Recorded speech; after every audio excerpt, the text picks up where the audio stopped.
Hello and welcome back to your own YouTube channel page for Hindi one to once और the error या फिर sentence improvement के 12 सवाल हैं। लेकिन 12 मिनट भी नहीं लगेंगे।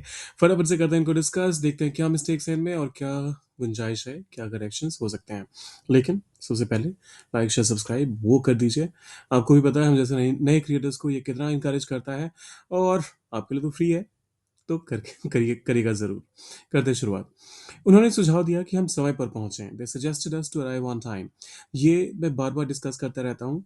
देखिए, जब कभी भी आप सजेस्ट, एडवाइस, इस तरह के वर्ब्स का इस्तेमाल करते हैं जहां पर एक सेंस ऑफ सजेशन की बात की जा रही है, जहां पर बताया ये जा रहा है कि ऐसा करना चाहिए और मैं ये अपने तजुर्बे से कह रहा हूँ, तो ऐसे में सजेस्टेड कि ठीक बात, आपको ऑब्जेक्ट लगाने की ज़रूरत नहीं है। यहाँ पर इसका जो करेक्ट सेंटेंस फॉर्मेशन होगा वो ये होगा कि सजेस्टेड के बाद आप पहले दैट लगाइए और फिर जो आगे का सेंटेंस है उसे आप एज इट इज़ ट्रांसलेट कर दीजिए। That we arrive on time. They suggested that we arrive on time. ये भी ध्यान रखिएगा, सब्जंक्टिव मोड है तो इस वजह से अगर यहाँ पर सिंगुलर सब्जेक्ट भी होगा तो भी वर्ब आपका प्लूरल ही रहेगा। अगर ये कहा जाता कि दे suggested that she arrive on time, तब भी ये सही होता। दे suggested that I arrive on time, तब भी ये सही होता। तो वर्ब आपका प्लूरल ही रहेगा, सब्जेक्ट आपका कुछ भी हो। तो ये भी ध्यान रखिएगा। तो एक स्टेटमेंट हुआ कंप्लीट। दूसरा स्टेटमेंट देखते हैं, क्या तुमने अपना काम खत्म कर लिया है? Have you finished up your work? अब देखिए, ये मैं बार बार आप लोगों से कहता रहता हूँ, ब्रेविटी का बहुत ध्यान रखना चाहिए आपको। खासतौर पे अगर आप इंटरमीडिएट या बिगिनर कंसिडर करते हैं अपने आप को, तो फिर तो और भी ज़्यादा। किसी को आपने फिनिश अप बोलते हुए सुन लिया तो इस वजह से आप आपका इस्तेमाल करना मत शुरू कर दीजिए। अगर मान लीजिए आप ऐसे एक्शन की बात कर रहे हैं जहाँ पर कि बस एक कुछ फाइनल टच देना किसी चीज़ में बाकी है, कुछ कॉस्मेटिक चेंजेस करने बाकी हैं, तो वैसे केसेस में आप फिनिश अप का इस्तेमाल कर सकते हैं। For example, she was done with her makeup. She was done with her makeup. उसका मेकअप हो चुका था, लेकिन कुछ आखिरी के कुछ एक स्टेप्स बाकी थे। तो इसमें कुछ ऐसे कर देते हैं, but left with some finish up. तो सिंपल सा लॉजिक है कि मेकअप तो कंप्लीट हो गया था, लेकिन कुछ फिनिश अप, कुछ बारीकी के टच या फिर आखिरी के वो कुछ एक स्टेप्स थे जो बाकी थे, तो ऐसे में आप फिनिश अप का इस्तेमाल करते हैं। यहाँ पर जब होमवर्क खत्म करने के लिए या फिर काम खत्म करने के लिए बात की जा रही है, तो ऐसे में फिनिश अप का इस्तेमाल करने की जरूरत नहीं है। तो ये रहा हमारा final statement, have you finished your work. फिर आता है, मैंने सुना कि उसने अपना घर बेच दिया। I heard that he has sold off his house. फिर से ये सेम लॉजिक इसमें भी आएगा। जब आप सेल ऑफ का इस्तेमाल करते हैं तो इसका मतलब ये होता है कि औने पौने दाम पे, मतलब बेचकर जल्दी से भागने की बात होती है ना। या फिर जब आपको ये कहना हो कि कोई बहुत ही ज़्यादा प्राइस्ड चीज़ है, उसको बहुत सस्ते डिस्काउंट पे, सॉरी बहुत अच्छे डिस्काउंट पे बेचा जा रहा है, तो वैसे केस में आप सेल ऑफ का इस्तेमाल करते हैं। तो यहाँ पर मैंने सुना कि उसने अपना घर बेच दिया, ये कोई ऐसा सेंस नहीं दे रहा है। अगर ये कहा जाता कि उसने अपना घर हड़बड़ी में बेच दिया, जल्दबाजी में बेच दिया, तो इस केस में सेल ऑफ का इस्तेमाल कर सकते थे। तो यहाँ से ऑफ हटाइए और सेल ऑफ का इस्तेमाल कुछ यूं हो सकता है। मान लीजिए द ब्रांड डिसाइडेड, जो ब्रांड था, जो कंपनी थी, उसने फैसला किया टू सेल ऑफ, कि बेचकर हटाओ जल्दी से, the old stock at a heavy discount. मतलब जो ब्रांड था उसका डिसीजन ये था, उसका फैसला ये था कि पुराने स्टॉक स्टॉक को जल्दी से ज्यादा डिस्काउंट दे करके हटाओ। तो यहां पर आप सेल ऑफ का इस्तेमाल कर सकते हैं। लेकिन जो पहले वाला था, I heard that she he has sold off his house, यहां पर ऑफ लगाने की जरूरत नहीं है। मुझे याद है कि मैंने उसे पहले कहीं देखा है। I remember I have seen him somewhere before. वाह, ये काफी ट्रिकी हो सकता है क्योंकि टेक्निकली अगर आप देखें तो इसमें आपको एरर ऐसा दिखेगा नहीं। दिक्कत क्या है कि जब कभी भी आप रिमेंबर का इस्तेमाल करते हैं, तो और ख़ास तौर पे जब कुछ याद करते हुए आप ये कहना चाहते हैं कि मतलब मुझे याद आया कि ऐसा हुआ, या फिर मुझे याद आया कि मैंने उसे पहले कहीं देखा है, तो ऐसे में आप इसके ठीक बाद जेरंड का इस्तेमाल करते हैं।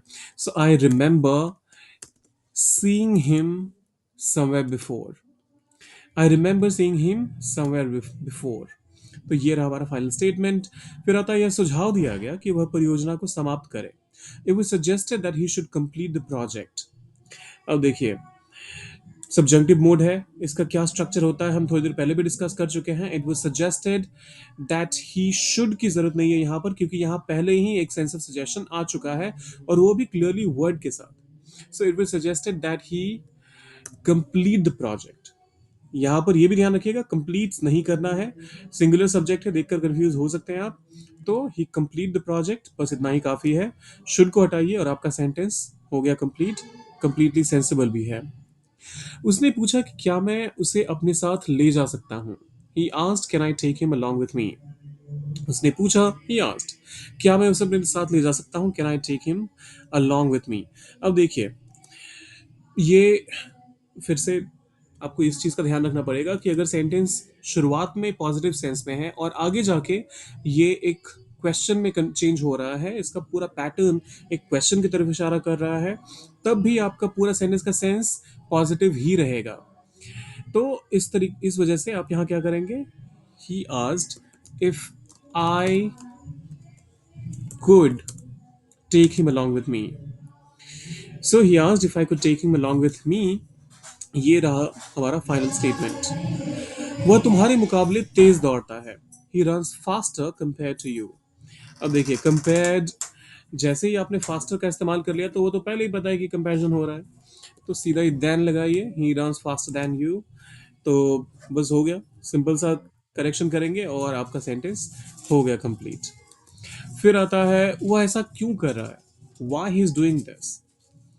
ये भी बहुत ही कॉमन मिस्टेक है। लोग बोलते हुए अक्सर कैजुअली कह दिया करते हैं ऐसा, लेकिन आपको बस एक छोटा सा करेक्शन करना है, why is he doing this, और आपका सेंटेंस हो गया complete. Why is he doing this, complete भी और करेक्ट भी। उसने मुझसे पूछा कि क्या मैं अंग्रेजी पढ़ा सकता हूँ। He asked me that if I could teach English. अब देखिए, यहाँ पर कि इसके लिए अलग से आपको दैट लगाने की जरूरत नहीं है। You could just say he asked me if I could teach English, बस हो गया आपका सेंटेंस कंप्लीट। उसने मुझसे पूछा कि क्या मैं इंग्लिश पढ़ा सकता हूँ, he asked me if I could teach English. अगर वह मदद मांगता तो मैं उसे सहायता करता। कंडीशनल क्लॉज आ गया, if he would have asked for help I would have helped him. अब देखिए, जब कभी भी पास्ट हाइपोथेटिकल या फिर पास्ट अनरियल सिचुएशन की बात होती है कि बस अगर ऐसा होता तो ये हो जाता, इस केस में आप हमेशा सेंटेंस के साथ जो कंडीशन होती है उसके साथ या तो पास्ट परफेक्ट का इस्तेमाल करते हैं। If he had asked for help I would have helped him, एक तो ये तरीका हो सकता है। दूसरा तरीका ये हो सकता है कि आप हैड से ही सेंटेंस की शुरुआत करें। तो आप कह सकते हैं, had he asked me for help, had he asked asked for help I would have helped him. दोनों ही करेक्ट है, दोनों का ही सेंस बिल्कुल सही है, और दोनों ही कंडीशनल्स में इस्तेमाल किए जाते हैं, खासतौर पे पास्ट हाइपोथेटिकल सिनेरियोज या पास्ट अनरियल सिचुएशंस के केस में। तो यहाँ ऑब्वियसली पास्ट हाइपोथेटिकल सिनेरियो ही तो है, अगर क्योंकि बीत चुकी है वो बात, तो अगर वो मदद मांगता तो क्या होता, नहीं होता, ये कौन जानता है। तो ऐसे में इसे पास्ट अनरियल सिचुएशन कहा जाता है, और ये दोनों पैटर्न्स होते हैं उनको ट्रांसलेट करने के। फिर आता है, उसने मुझसे कहा कि मैं अपने काम पर ध्यान दूं। He told me to focus in my work. देखिए, he told me to focus, अपने काम पर ध्यान दूं, ये तो अगर आप लिटरल ट्रांसलेशन भी करेंगे तब भी मिस्टेक की गुंजाइश नहीं है। So he told me to focus on my work. आप चाहें तो टोल्ड के बदले यहाँ पर आस्क्ड का भी इस्तेमाल कर सकते हैं। He asked me to focus on my work, एक सेंस ऑफ इंस्ट्रक्शन आ रहा है यहाँ पर, तो इस वजह से he asked me to focus on my work भी ग्रामेटिकली करेक्ट कंसिडर किया जाएगा। उसने उनसे अंग्रेजी में बात की। तो दो लोगों की बातचीत की बात हो रही है यहाँ पर। She spoke to them in English. अब देखिए, यहाँ पर अगर टॉक्ड होता, she talked to them in English, तो ये सही था। लेकिन जब आप स्पीक टू कहते हैं तो इसका मतलब होता है कि वन वे डायलॉग हो गया। जैसे मान लीजिए, the prime minister spoke to the audience. तो आप एक वन वे मतलब कॉन्वर्सेशन में से सिर्फ एक ही पार्टी बोल रहा है, दूसरा दूसरा पार्टी सिर्फ सुन रहा है, उसकी बात कर रहे हैं। जैसे ही आप अगर स्पीक का इस्तेमाल करके ये कहना चाहते हैं कि दो लोगों के बीच एक कॉन्वर्सेशन हो रहा है, तो उस केस में आपने स्पीक विथ का इस्तेमाल करना होता है। तो अब इसका ट्रांसलेशन स्पीक विथ का इस्तेमाल करके कीजिए, डालिए उसे कमेंट बॉक्स में, और जाने से पहले लाइक शेयर सब्सक्राइब करके जाइएगा। मिलते हैं जल्दी।